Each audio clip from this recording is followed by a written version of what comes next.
మొట్టమొదటిసారిగా పెన్షన్ ఇచ్చింది, ప్రారంభించింది నందమూరి తారక రామారావు గారు.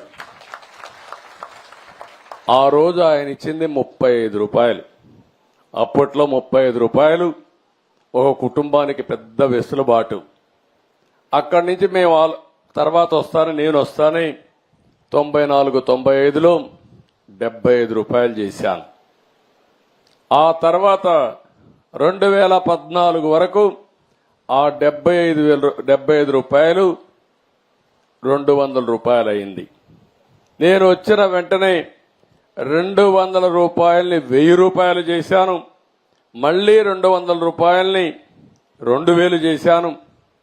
తద్వారా 2000 రూపాయలు చేయడమే కాకుండా ఇప్పుడు 3000 రూపాయలు ఉండే పింఛన్ని 4000 రూపాయలు చేశాను.